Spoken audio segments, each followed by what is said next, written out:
Hello, this is Farhad Tafezi from Zurich, Switzerland.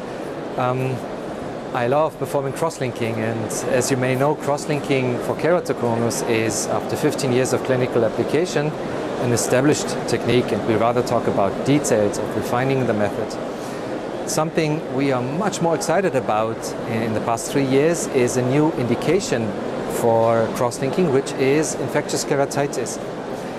We call the new method PAC-CXL, which stands for photoactivated chromophore for keratitis.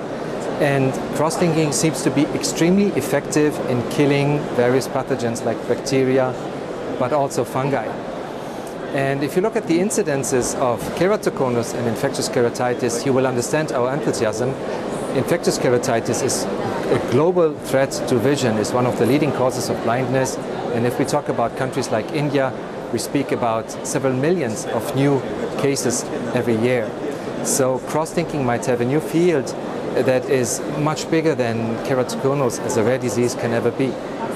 The proofs of principle have been given in a series of papers, in a series of laboratory experiments and phase 1 clinical trials.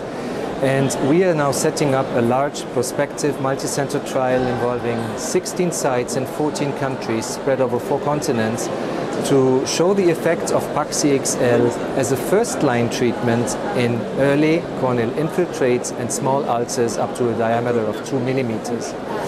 And the preliminary data from the first patients are very, very encouraging, because we seem to be able to eradicate bacteria but also fungi in very early infection without using a single drop of antibiotics or antifungal medication.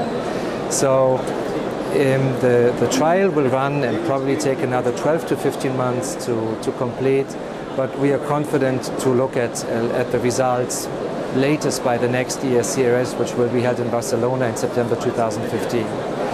The proof of principle, as I said, has been given.